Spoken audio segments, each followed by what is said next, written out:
Welcome to another episode of Comedy Wham Presents with me, your host Valerie, coming to you from the 2025 Moontower Comedy Festival. My sometime co-hosts, Miss Purrington and Mookie, are resting at home. We are recording from the Stephen F. Austin Upstairs Lounge. It's very nice and quiet. ComedyWham.com is your place to go for features about all Austin comedy. In addition to podcasts, Comedy Wham brings you articles, album reviews, show reviews, our advice column, our listing of festivals from across the country and the world, our FPIA contest page, and my articles for Austin Chronicle and thebarbedwire.com about the Austin and Texas comedy scene.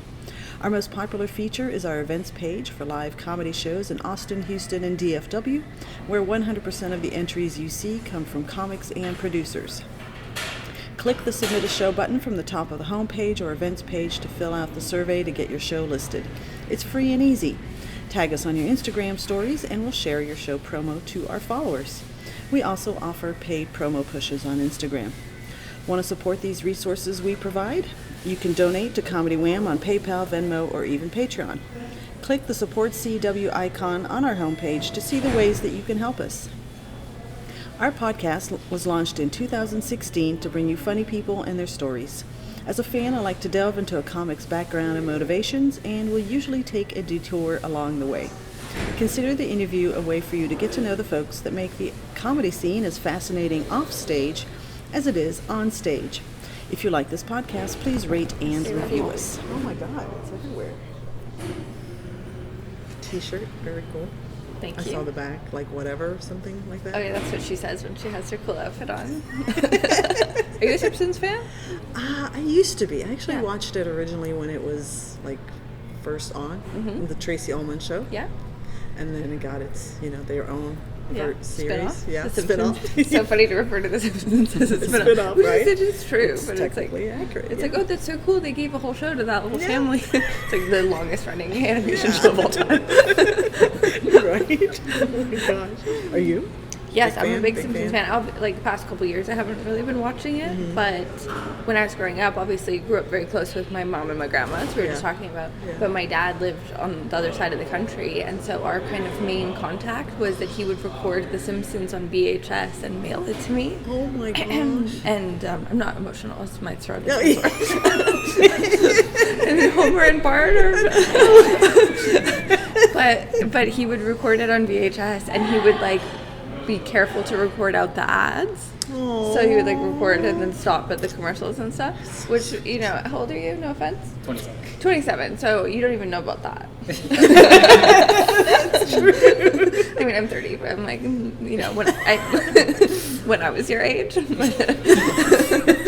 But it was, my dad and I were talking about these VHSs recently because it's like I had so many of them, and he recorded like mostly Simpsons, but a little bit of Futurama, a little bit of South Park, like Malcolm in the Middle. There was like a handful of shows that he would always record.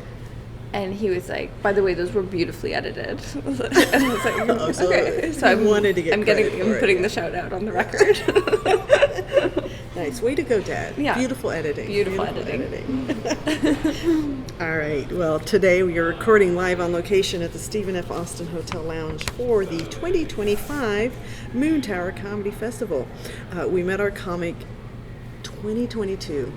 Wow. 3 years ago. We were young women then. We were young women, yes, at the peak of our youngness and womanness. Yeah. And we've enjoyed catching up with her every year since.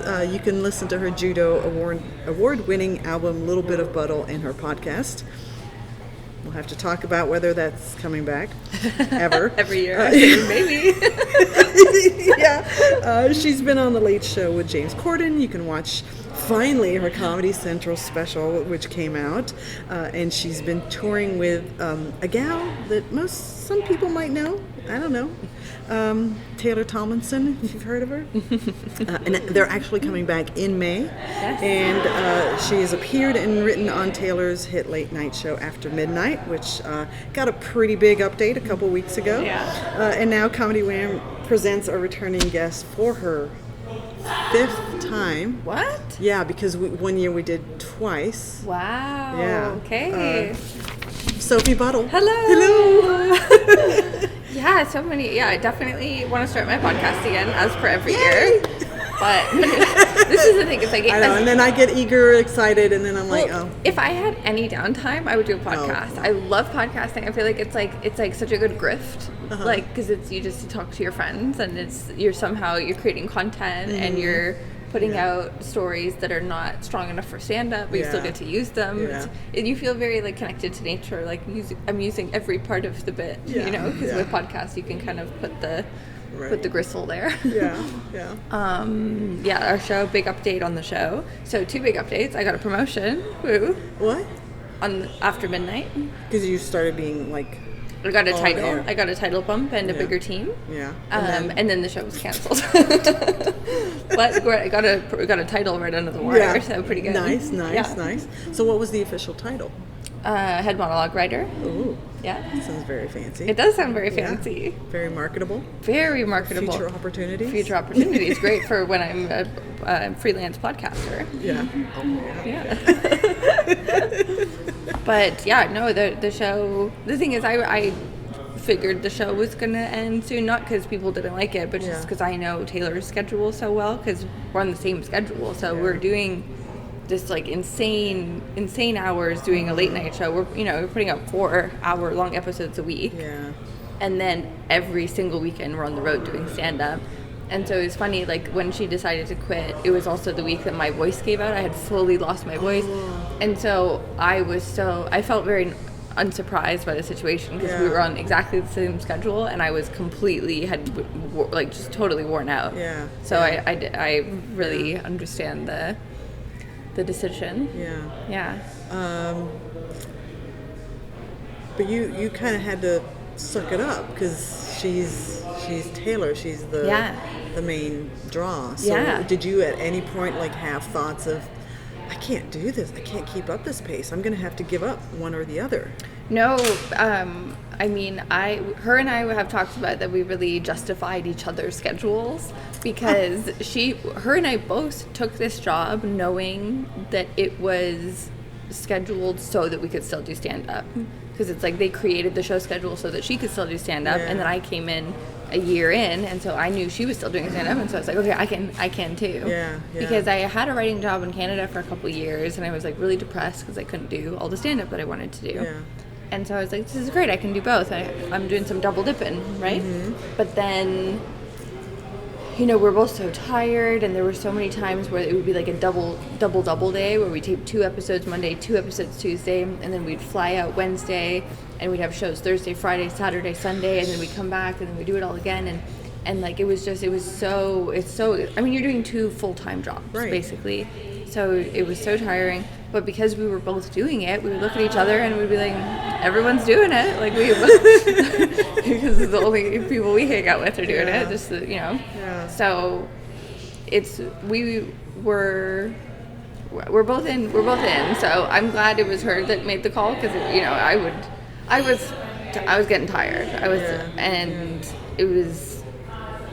The only time I feel like down is if I don't have new jokes, if I don't have like fresh stand-up material, and you just can't really write when you're. I was gonna ask because if you're always working, you're always performing. How do you make the time for the new stuff? And you can't really, like, you're so drained after work. And then the other thing is like, you work all day, and then I go home, and then I'm like so overstimulated from work. I have to just like have all the lights off and just be. Like standing in like a cave. Yeah. And then my boyfriend's there and he wants to interact and then I'm like so tired so I can't. And then I'm on the road on the weekend so I can't make up for it. Yeah. And so it's like it's you can't really have anything else if you want to have 2 full-time jobs. Mm-hmm. Yeah. Oh my gosh. So I've chosen to have it all except for TV show. Yeah. Yeah. Do you think that down the road you would do it again? Yes. Yeah, and maybe soon. Who knows? Might have something. Okay. Might have something on the runway. But, wow. Okay. But I think it's hard to say no to opportunities. I can't. It's hard to say no to money. I'll always say yes to money. I love money. Yeah. But it's. Do you think you'll be more informed, or at least now you'll know how to set in parameters? Yeah. So that. okay, stand-up is my number one. Yeah. I want to do this. Well, late night in particular is hard because you're putting out so many hours a week, whereas every other show is you're putting out 1 hour a week or half hour a week or a season. If you're doing narrative writing, like a season. Yeah. So late night, for some reason, I thought that late night would be not as hard as other writing jobs because there's such fast turnover that you can just write something and that's what it gets used. Yeah. But it's still, it's much harder than regular writing. Yeah. I guess ignorance is bliss. Like you probably this part of you that thinks, oh, I'm going to be on this amazing show. Yeah. And I don't know any better. And I'll still do stand up. And then you get kind of in the wheels of it and you're like, oh my God. Yeah. I don't have a life. Yeah. It was really hard to balance. And I my hangouts with my friends turned into they would come see me up on the Paramount lot on Wednesdays, and we would have lunch together in between the tapings. So it just you need to live a full. We were talking about you have to do stuff for yourself, and you're better at your job if you're doing stuff for yourself. You're better at partner. You're better at your passions if you have like a full, rich life. But it's also it's like the American mindset of like. Grind all the time, work all the time. Any hobby that you have also should make money, and it's that's why it's so hard to say no to any job opportunity because you're like, oh, if these people want to give me money, I'm going to let them, but they forget that you could exchange labor for that. And I'm trying to move to France and have like 11-month there you go. vacations. Will you bring my mom? With your mom and your grandma? Yes. Let's do it? Yes. Because I went to Italy last summer, and I want to move to Italy. Where did you go? We went everywhere. We did Rome, Florence, Venice, Pisa, this random little town. Do you speak Italian, or can you get away with just English? Because I speak French. Oh, so I speak French too. Oh, oui? Comment est-ce qu'on n'a jamais su ça? Je ne sais pas, mais j'ai pas dit beaucoup de mon vocabulaire, mais j'en comprends beaucoup. Wow. Why do you know French? Americans never know French. I was born in Belgium. You're born in Belgium. That's so funny. Yeah. So you speak English and French? Yeah. Wow. So English is my second language. Oh my God, that's so cool. Last name Lopez, English second language. Wow, okay. Yeah. A woman of the world. That is so cool. Yeah. So because of that, you understood I can make do. Yeah. Plus, I went pre-election. Post-election, I don't know if people would be as people were warmer graceful, to you as an American. Not graceful. Graceful about I'm going to butcher your language. Or I'm just going to say, speak English. If anybody gives you grief, I'm from Belgium. Yeah. Hello. Right. Yeah, so... how do you feel as an American with obviously everything going on? Do you feel nervous now to go to other countries? Because of the perception? A little bit more, because we actually have another trip planned at the end of the year. And the advantage to speaking another language, and I think I kind of have a generic look I feel like I don't look typically American. Yeah. So I feel like it's a little easier for me to kind of blend in and I obviously know not to be the obnoxious American tourist person. Of course. I feel like it's going to be a little bit easier. I'm going to lean on that a little bit more on this trip. It's like, bonjour. And I'm also doing Duolingo to learn. We're going to Portugal. So I've been doing Duolingo because I want to, make the effort. Yeah. So, yeah. That's great. Yeah, definitely you can get away with it. And even if you're only speaking English, you can just fake an accent or something. Oh, that's true. Yeah. I feel like that would be easier than learning a whole new language. Just learn to do a French accent. Yeah. Oh, I am so lost. But I'm going to Europe this summer. I'm opening for Taylor for all of her Europe dates. Oh my gosh, and so we're going to I feel like it's 15 different countries, and it's going to be cool. Yeah, for sure. Yeah. Have you been before? Yes, my mom's dad is from England, so we used to go there a lot. And my mom and I went to France, and we lived in Spain for a semester when I was in high school. Nice. So that's my Europe experience, but I've never toured around for stand-up, and there's a lot of places we're going that we're going to Helsinki. I'm like, I've never even heard of Helsinki. I only know it from the Instagram filter. Right. So I'm imagining this could be very beautiful, very smooth in Helsinki. Yes. So fun. Your social media feed is one of my favorites. It's chaotic. I've had a lot of people ask me questions. Yeah. To me, sometimes my boyfriend will see me scrolling, and he'll see me see something chaotic, and it's just share the story without hesitation. I feel there's no filter between what I see and what's on my story. Well, in having all these conversations, I'm like, yeah, this makes perfect sense. Yeah. Why this is being shared. Oh, a weird image, a weird cursed image. That's going to story. I'm not mysterious, you know what I mean? Yeah. Some people are like have very curated online presences. Yeah. I'm not trying to curate anything. And yet, by not curating, you are it curating. Works. Yeah.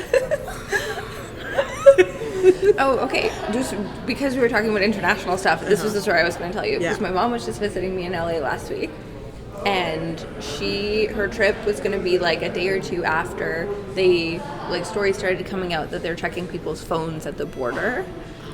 So I don't know if you've seen these stories, but people coming from other countries, they're checking their phones for any anti-Trump rhetoric, and they're getting turned away, and they'll check your phone, or they'll like plug it into a thing and like take all the data, and if you refuse, they will like just won't let you in the country. And so I was like, hey, I know you and your friends are talking shit, like go delete your Facebook app or whatever. And so on her travel day, I called her and I was like, hey, did you delete everything? And she was like, I deleted everything and I downloaded Truth Social.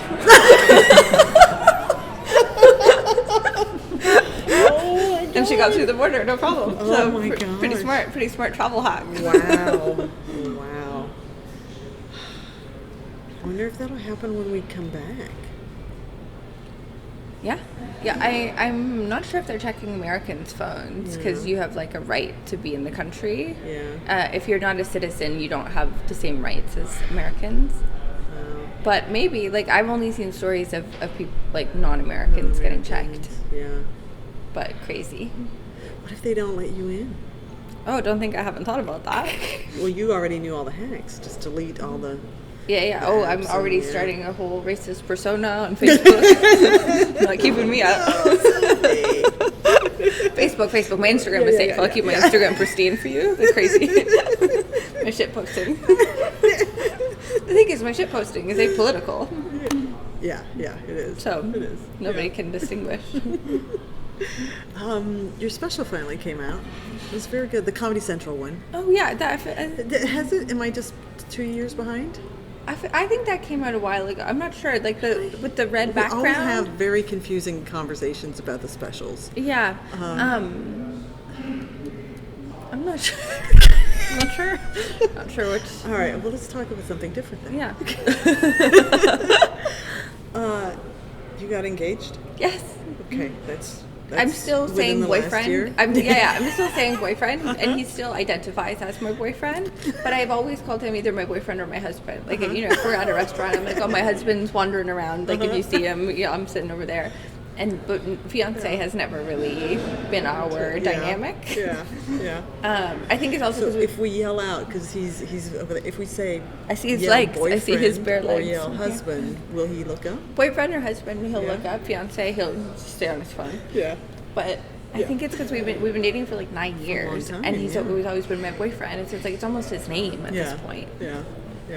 And when you've been together for that long of time, like, do you have like a timeline for like wedding day? No, not really. Like... I'm not really a type A planner wedding girl. I don't know if that's clear, but we found a venue. We were going to get married at the Houdini Estates because he used to be a professional magician, if you can believe it. And it was like this beautiful mansion in the Hollywood Hills that Houdini lived in, and it's like very Art Deco. Wait, is this the Magic Castle? No, not the Magic Castle. Okay, all right. Houdini Estates. Okay, and it's a wedding venue. People get married there all the time. Okay. And it's like so expensive and so beautiful, and I was like, I love it, because it's so hard for a man to feel a connection to a wedding venue, and the fact that it was Houdini Estate, it was with a magic connection. It was like finally, we have something that makes sense for you too. Yeah. And then we paid the deposit, and it was this whole thing. We started planning, and then the Houdini Estates called us, and they were like, by the way, we're not doing any events anymore, period. Sent us back the deposit. And so kind of back to square one. Like that was kind of, but that was like the only thing we had really planned. And so it's like not like we have to like call caterers or anything. Yeah. But it's hard to find another venue that's like has the same magic. So I'm looking around. I know I want to get married in LA because all my Canadian friends want to come to LA, and so this is going to be a good excuse. Yeah. But it's hard to plan weddings. It's like you have to buy everybody dinner. Like that's expensive. Yeah, and probably in LA there's like this higher expectation.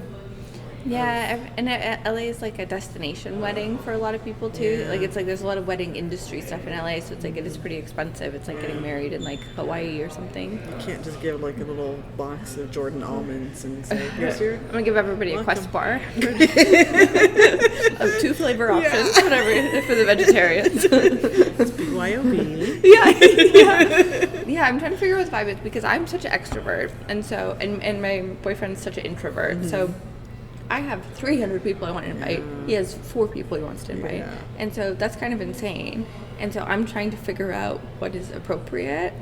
And I also am like, you know, that one girl I met at the bus stop 7 years ago, like, do I need to invite her? But it's like, I love her. You know, like it's like that kind of... But if you invite her and don't invite me... No, exactly. That makes no sense. Exactly. So you will need to make cuts at some point. Exactly. I think I'm going to cut most of my cousins. They're out. See you never. I have a huge family too. And like truly Mace has like his sisters and his mom and his friends from high school. And he's like, those are non-negotiable. Like they're coming. And I'm like, like find more people to invite. I have to justify my 300. I know, exactly. I'm like, please make more friends. We need to invite them. It's also going to be like my friends. Like I have so many single girlfriends. I'm like, invite young men for them to flirt with. Right. And he's only friends with women too. So it's just going to be a real lesbian orgy. Oh my gosh. Oh, well, that's fun. Yeah. Are you going to, since you are the extrovert and since you have this social media like feed that you don't curate, but you're very active. On, are you going to make like a big deal social media wise of your wedding? I don't know. I mean, I'm sure I'll do a post. I'll do a hard post to grid. I'll do a slideshow. If you're wondering if I'll do a slideshow, I'm willing to do. Absolutely, I'm willing to lock it in. Right. I'm sure he's thrilled. Yeah, but we're gonna make it official. It's off the market now. But I'm not like a wedding girl. Like I want to do it, and I think it'll be fun. Yeah. But maybe we should get a wedding planner. Maybe that's what wedding planners are for. Maybe. But it's going to be chaotic. It definitely would be something weird. Yeah. Maybe we'll get like a loose animal or something. Some mongoose running around. Find the setting for where Pop Star yes, was. Yes, final the Andy scenes. Yeah. Yeah, definitely a big mansion. Feels like fun. Bring Michael Bolton. Yes. Yeah. And the turtle. Yeah. Must haves. What's your favorite comedy movie? Tommy Boy. I've never even seen Tommy Boy. Okay, this is done. Throw me off. Boyfriend, get out! Tommy Boy, who's in that? Oh, you know Tommy Boy? My heart aches. What's Tommy Boy? I'm looking it up. Chris Farley and David Spade, early 90s, classic. Let's see, maybe classic. I have seen it. Let me look at the cover. I would be so surprised if you hadn't come across it. I'm from Canada. You've heard catchphrases, if nothing else.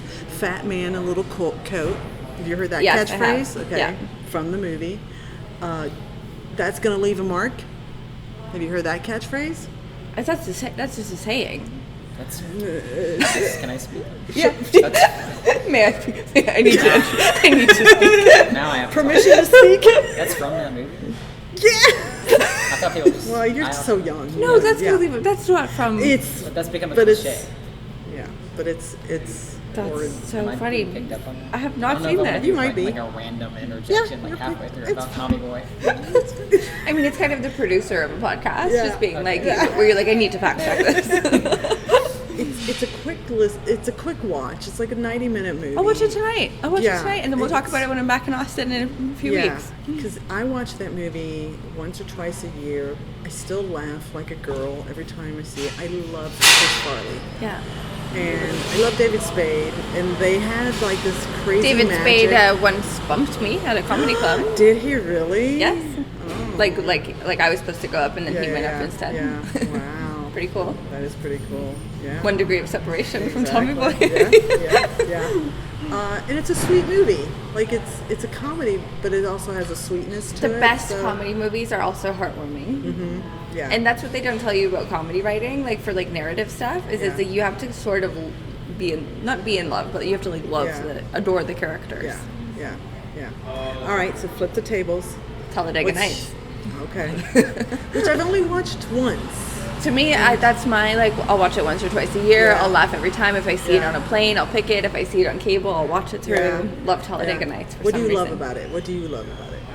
I love the satire of what the rest of the world thinks America's like. Yeah. Because that is kind of, because it's like, obviously I watched Talladega Nights when I still lived in Canada, when I was in high school or something. Yeah. And that kind of NASCAR attitude, and like when they're all praying over dinner and they're, the prayer is sponsored by Gatorade. like that's like what you think of America. And there's so many things in that's like the perfect embodiment of that.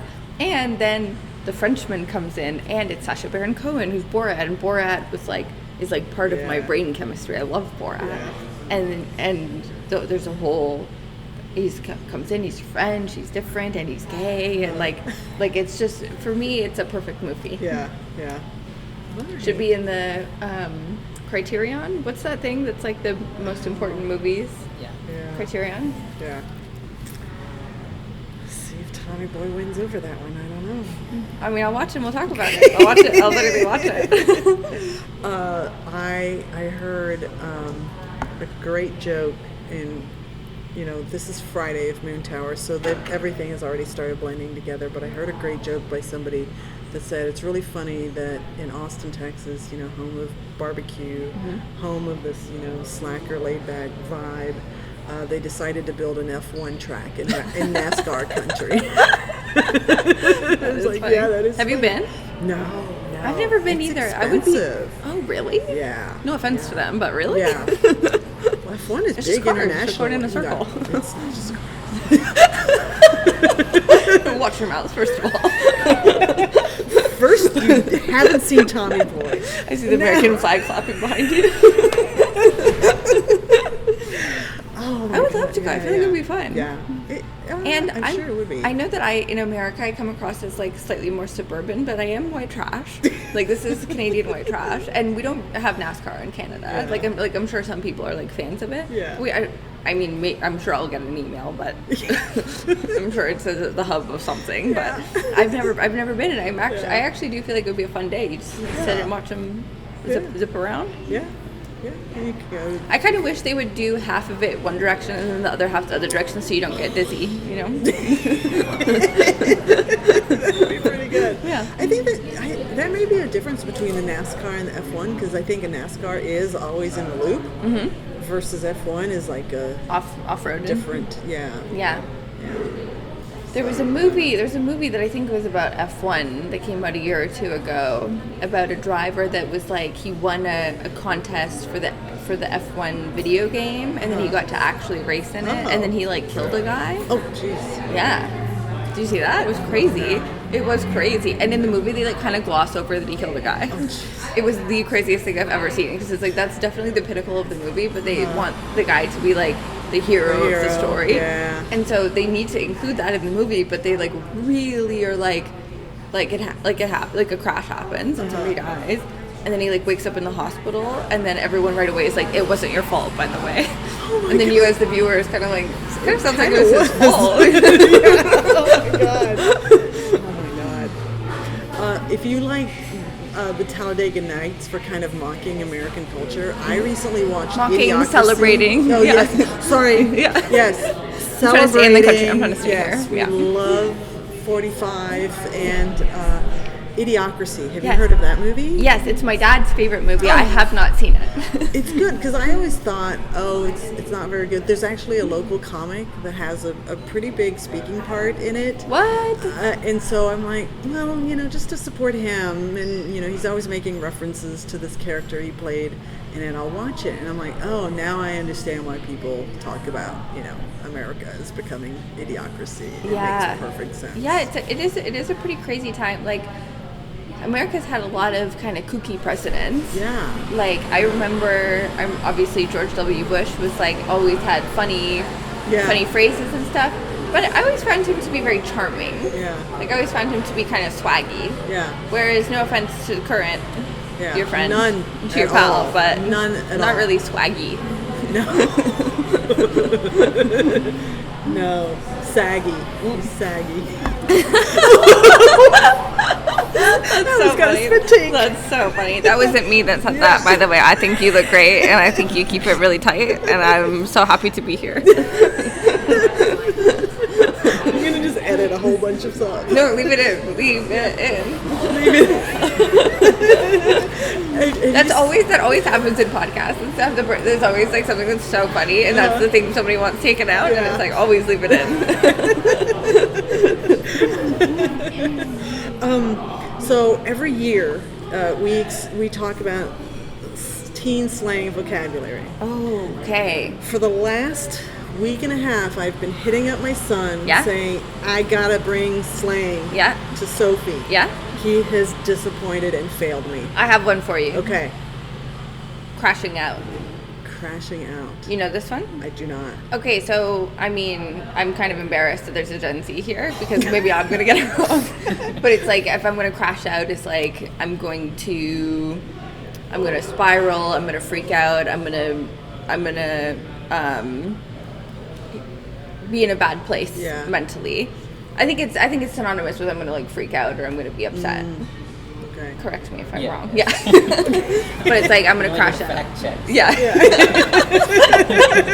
Yeah, I haven't really been using it because it's like I'm not really crashing out. Like it's like, well, like I guess I could at a certain point, but right now I'm feeling pretty good. Yeah.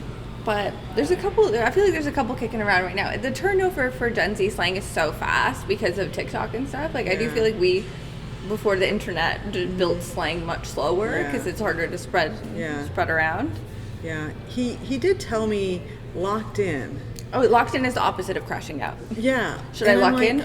Because it's like, I just saw a meme that was like, what if I crash out? But my dear, what if you lock in? Yeah, but I feel like that phrase has been around a long time. That one is around. There's like a lot of them that are. They just don't know. It's another. They don't know it's been had around. a renaissance. Yeah. No, locking in is very intuitive. Okay. All right. So I guess he was. Yeah. I'll just have to tell him. Well, I did tell him. I know that phrase. Yeah. So. I mean, I remember I was like trying to tell my dad about Nancy Reagan being the throat goat, and then my dad was like, "We invented that." I was like, oh, "Okay, sorry," because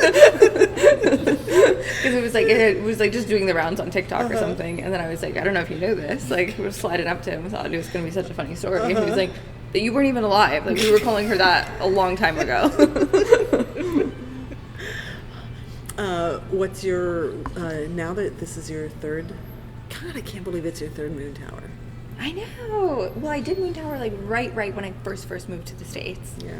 Because Colleen, the booker, is Canadian, and she's so sweet, and she's an ally to Canadian. Yeah. So, like, one of the things when you're first coming is you need so many work memos. You have to show that you have all this stuff going on.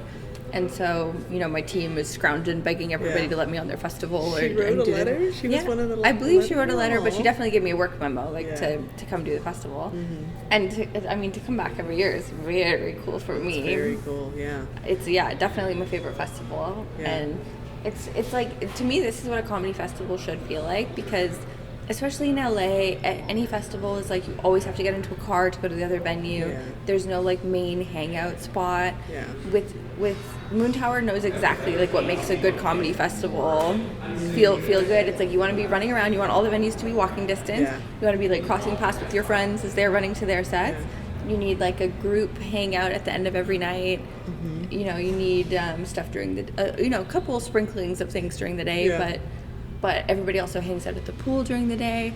It's the best. This is the only time where you really like make friends. Yeah. Not the only time, but I'm my friends all the time, so we'll cut that. I'm constantly making friends.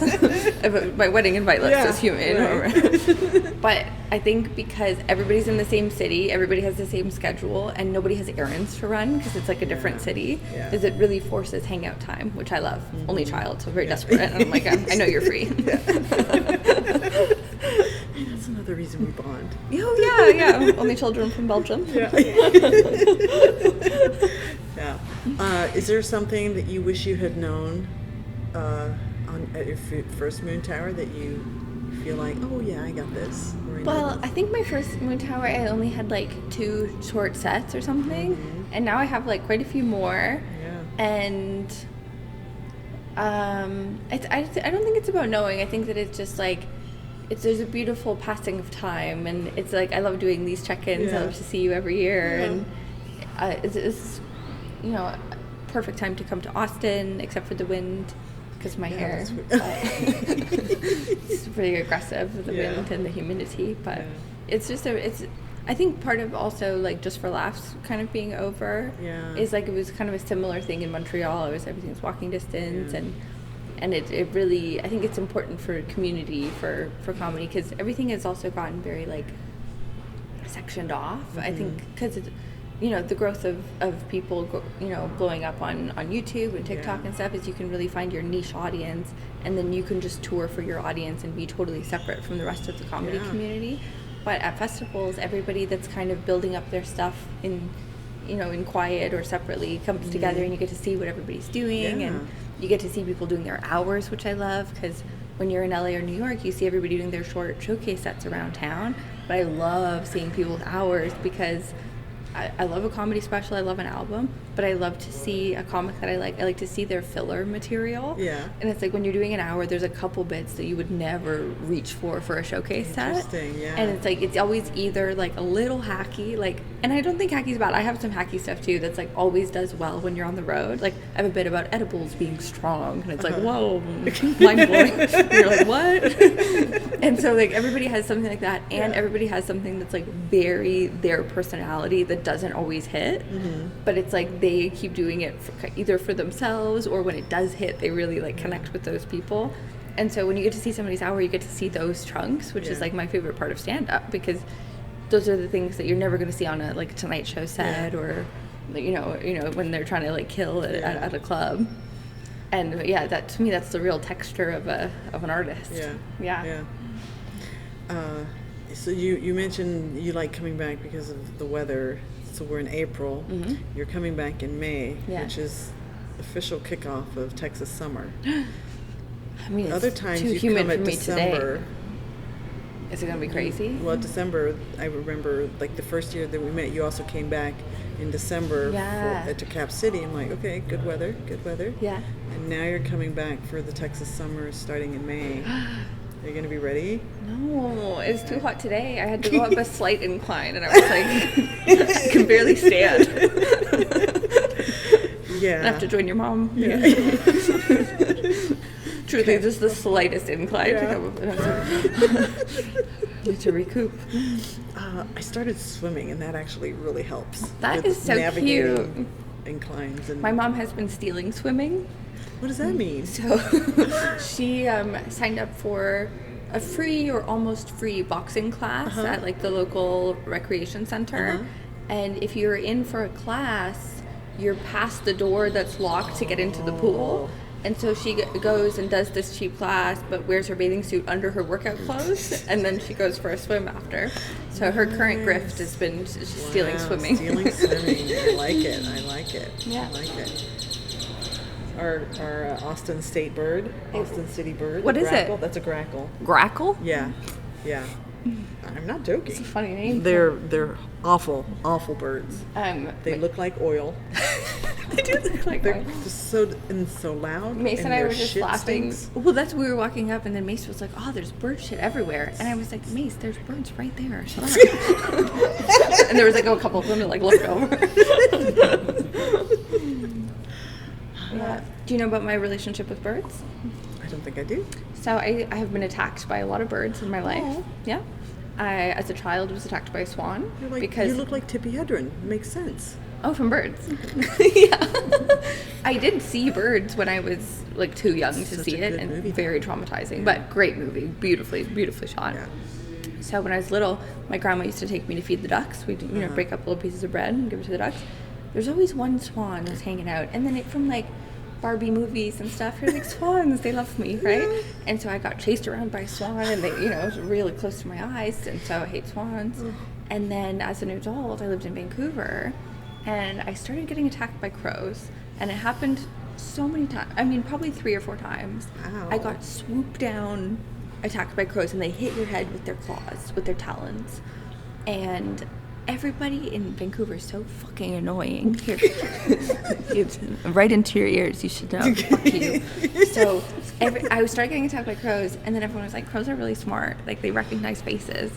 And so I did all this research on crows, and they recognize faces, and they tell other crows, and it spreads to like hundreds of crows if there's one person that like fucks with a crow, but they don't recognize faces because I didn't do anything to any of them. And so somebody that looks kind of like me, I guess, was trying to eat their eggs or something.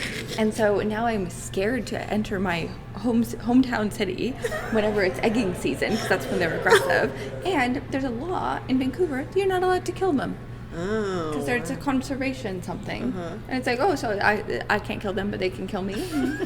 And so that's, and then I've been shit on by a lot of seagulls too, but that's what are you gonna do? Yeah. And then I get bumped into by pigeons, but that's that's just a politeness issue. Wow. So I have a very tumultuous relationship with birds. I mean, crows mostly, and so that's why I don't like those sprinkles. Those are even worse. Yeah. Those are just terrible. Stay away. Yeah. Yeah. Anything else you want to talk about before we wrap up? No, lots of cool stuff going on, but I'll see you soon. I'll see you soon. Maybe I'll be allowed to. Yeah, that's right. Yeah. But in May, you're coming back in May. Yeah. And then probably again, because I had to move Cap City for a Taylor gig. Okay. And so I have this, and then I'm opening for Taylor here, and then I'm doing Cap City at some point too. So I'm spending a lot of time in Austin. Yeah. You gonna move here so you can start performing at the mothership? It's too hot. It's too hot here. The Hill Country is like a major wedding destination. Oh, really? Okay, I'll have a look. I know all your Canadian friends want to go to LA, but I mean, they'll go wherever I'm having my wedding. True. So put the money where we want. But it's so great to talk to you. It's so great to see you. Yeah. All right. Well, that is a wrap on Comedy Wham Presents Sophie Buddle number 5. Wow. Crazy. Tell us where we can find you on social media and promote your projects. Well, Sophie Bud, my Sophie Buds on Instagram is my current project. Is posting unhinged images onto stories, videos and images, and that's where I'm most active lately. But I'm trying to get back into TikTok. I believe also it's either Sophie Buds on TikTok or Sophie Buddle. Not sure. One of those. You'll find it. We'll have it in our little write-up. Yeah, but I post all my tour dates on my Instagram. Yeah. Very good. All right. Well, we hope you've enjoyed learning about how Sophie got to be the comedic genius that you heard today, just as much as I have, and an evolving genius over the years. This has been Comedy Wham Presents Sophie Buddle. I'm Valerie, and that's been funny. Thank you, Sophie. Yay!